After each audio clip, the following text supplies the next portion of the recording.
All right, Los Angeles. Welcome to the LA Football Network post-game report for your Los Angeles Rams. We won't have too much to talk about, but we'll try to get into it. Coming with me, our beat writer Ryan Anderson is live still at SoFi. You'll hear all the noise and frustration, I'm sure, during this. You're at the where are you at? The Chandelier Bar right now? It kind of seems that way. I mean, if you could just kind of look around, we're kind of in a swanky setup here. You got Paula B and Brittany Betts right there, and fan of the year Deontay. Yeah, we're all hanging out here. Yeah, all drinking your sorrows away, huh? We're hanging out. We're watching the overtime right now of the Cowboys-Packers game. You've never seen so many Rams fans that are rooting for the Packers right now. I gotta say, keep the hope alive.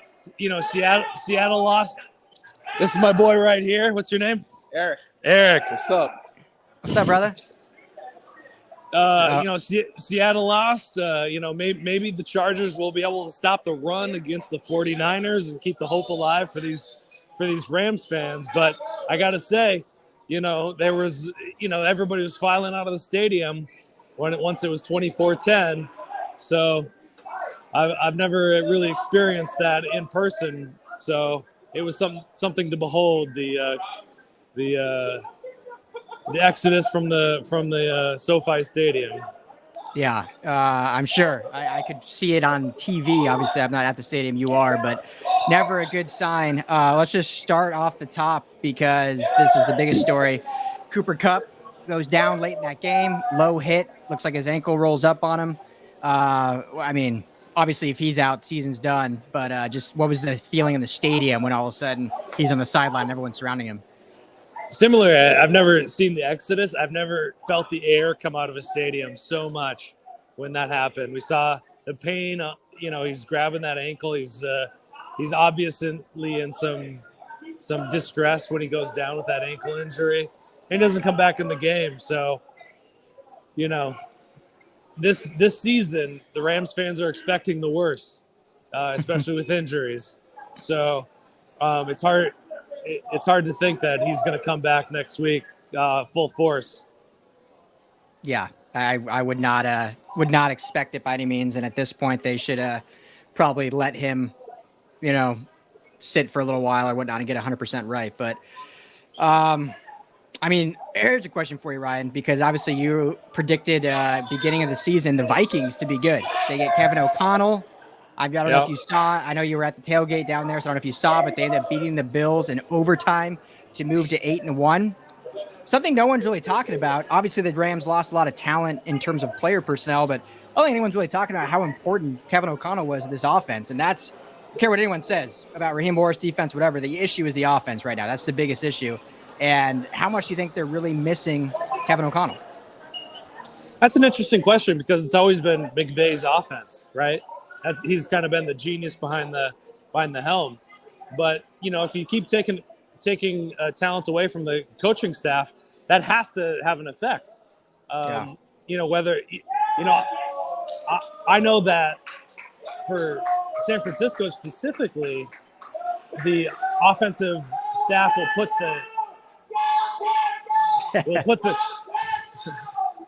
the offensive staff will, yes, they did. Yeah, they just won the game. Yeah, Packers just won. So okay. Live breaking news, 31-28. There you go. Packers go to 4-6, or 5-6, and the Cowboys drop to 3-4, or 4-3 rather. Anyway. There we go. So we were talking about the coaching staff, and obviously if you're losing talent year over year, that's got to have the effect. And in San Francisco, I know that the offensive staff puts together the game plan for Shanahan, and he kind of signs off on it at the very end and kind of puts his own little touches on it. And I imagine that's probably a case that's similar for Los Angeles. But you look at, Shane Waldron's doing a fantastic job in Seattle. Kevin O'Connell's doing a good job in Minnesota. So, that's talent lost. That's the brain trust of the offenses moving on, and that's what we're seeing. So it has to have some effect. Well, and I think the biggest thing for me, Ryan, on our show, everyone that listens probably gets sick of it because I say it every week, but it's the same story every week, and it's with this running game. And I know you need the offensive line isn't great, and obviously they truly don't believe in the horses running the football and Cam Akers and Darrell Henderson clearly, but you have now John Walford starting this game, who is not even a good backup. I don't want to be harsh here, but he's a low-level backup QB in this league. And yet you're going to have him throw the ball 36 times, and with your running backs, you're going to run 12 times. Like, to me, that is where someone like a Kevin O'Connell is like, Sean, what are we doing here? Like, we got to run the ball a little more. We got to establish. We got to help our backup QB out instead of just like pretending like he's Stafford. They play design differently. Like, they got Walford out of the pocket a lot more than they do Stafford. But what is he doing throwing the ball 36 times, Ryan? What's going on there? Yeah, I mean, I can't really defend that, and they worked Perkins in. They tried to get him in, kind of get some dynamic running from the quarterback position. But really, I mean, the only offensive drives that you saw that had any success, Wolford was rolling out of the pocket, making things happen a little bit, moving the pocket a little bit, and extending plays, and so a couple of designed runs, and that's really what he's good at. So it's hard to say why they don't use that in conjunction. You got Kyron Williams now in the lineup, and really didn't see him worked in there a lot. Obviously, practice time is limited for him, so I don't know. It's a chicken or the egg situation with the backs at this point. Obviously, he and Akers had his discrepancies. I'm surprised they haven't cut Akers at this point. I don't know what they're doing, but the defense had their failings on this, but the offense only scored 17 points, 7 in garbage time. But yeah, they got to figure out the kind of the complementary aspects on offense, making things happen on the ground, making things happen through the air. And the hardest thing, Ryan, and this, obviously you've written about it, is when we break down games, and I'm not just talking to fans too, it's like everyone does it. When we break down games, you'll look at like the blame pie, right? Like, what's more to blame right now? Is it Raheem Morris? Is it the defense? Is it the offensive line? Is it this? But this is a team game still, and you have to have cohesion across all three levels. And obviously, week to week, one of those three levels is going to bail the other ones out or play better. But you have to have some consistency across the board, because that's going to elevate those other players. And when your offense essentially has 2 drives, they had 2 drives, right? The opening drive where they had 3 points, and then they had that great drive when they got to 10 points to bring it within 17-10. And I know they had the garbage time, but we're not even counting that because the game was over at that point. 2 drives. You can't expect the defense to be lights out, shut down, drive after drive after drive, when the offense is just going either 3 and out or turning the ball over or this, because there has to be that give and take almost. It's like any relationship, and the offense, the defense, special teams are essentially in a relationship on the team, and they have to give and take to help each other out. And unfortunately, this season, through whatever it is now, 9 games, the offense hasn't held up there into the bargain whatsoever. Not at all. Yeah. And you think about those 3 and outs, and you think about the amount of stress that puts back on the defense. They're going out and they're giving it all. They're hustling and making those plays, and then they get off the field, and a minute or 2 later they got to come back on, and that happens over and over and over throughout the game. Those guys are gassed. I don't care how good of in shape you are, or good of condition you are. It's going to take its toll. And that's what we saw at the end of the Tampa Bay game, where it's just like, one more drive, do it one more time, guys, and it's just like eventually it's going to catch up to you. And the defense is playing well. I would say that they didn't play very well against a Cardinals offense with Colt McCoy at the helm. The game plan there might have been a bit lacking, but I mean, the offense has got to score more than 10 points in real time to make anything happen. I wrote at the beginning of my article from this week that last year I would have written about how exciting this offensive matchup would have been, about how, Kyler Murray and DeAndre Hopkins and, Jalen Ramsey and Stafford were all going to match up. But this year it's just, I can't write about that at all. And I was barely tweeting about this game as I was watching it because it's just like I can't create content based on boring, just kind of like, what am I going to say? It's just like the cliches get over.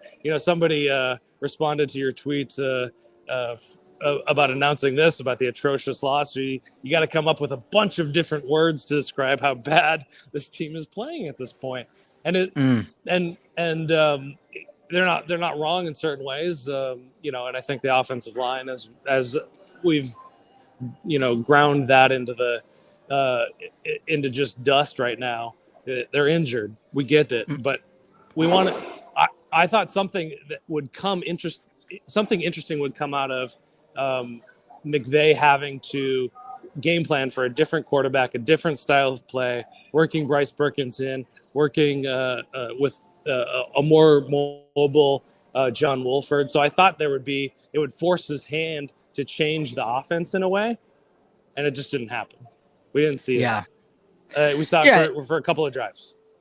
Exactly, and that's the biggest thing for me. And we'll wrap up here soon because there's not a whole lot more to touch on. But I've said many times on my show, we say on this network, we say when we're in person, like I love Sean McVay. I think he's top 3 coach, even still with how the season's gone. I think he's still probably top 3. But a lot of this season falls on, anytime the head coach struggles, it falls on the head coach. We all know that. That's why head coaches lose their jobs and players don't. But this, I actually do feel comfortable. Like, I'm usually the defender of coaches. Like, look, the players got to execute this and that. But this is one of those instances where I don't know what McVay's doing. Like, he just seems kind of, I know he was close to retiring and going to the booth. And I don't know if he's just way more checked out than we all thought.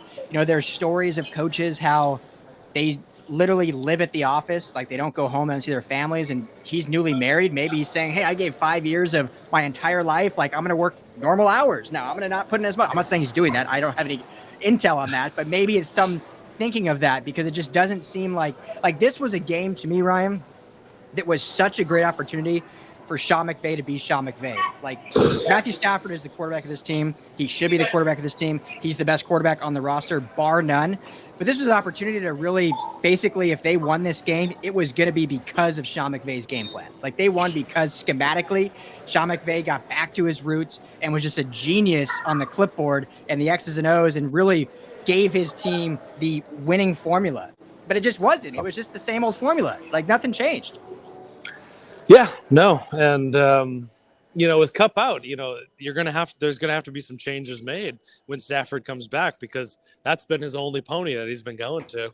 That's the only person that's made any difference on this offense. And without him, it's just like, you look at a team like Indy, who just won today, who should by all means should be tanking and trying to get the highest draft pick that they can get.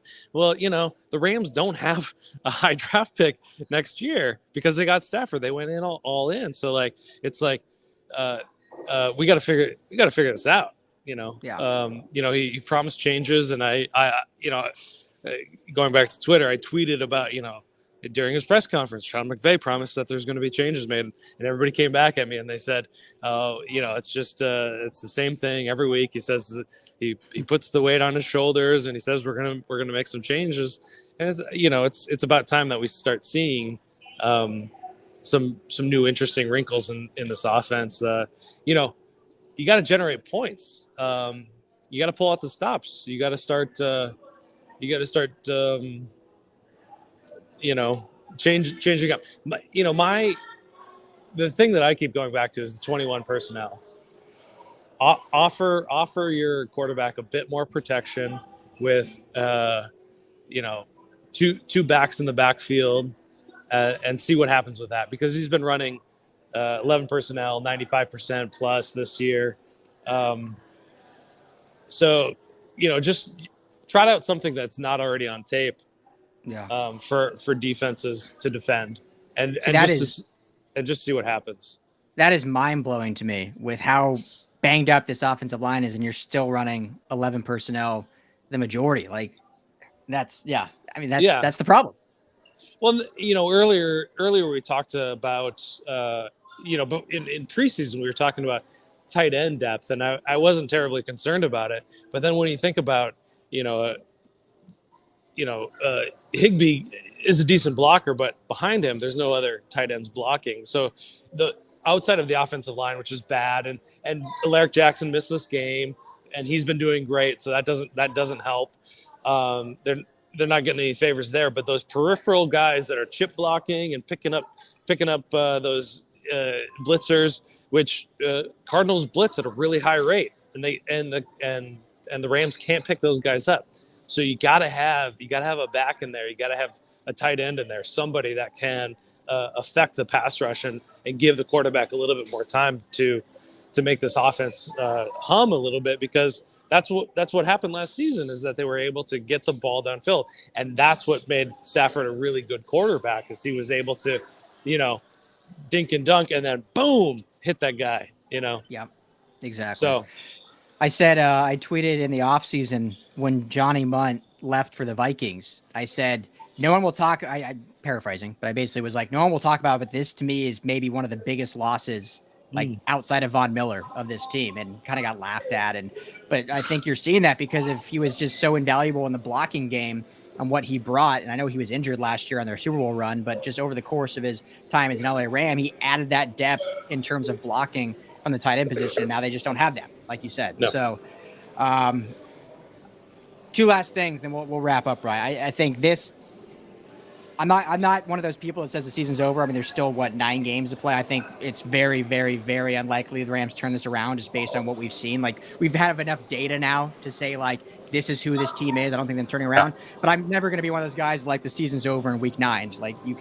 Miracles can't happen, but it's going to take a miracle for that to happen.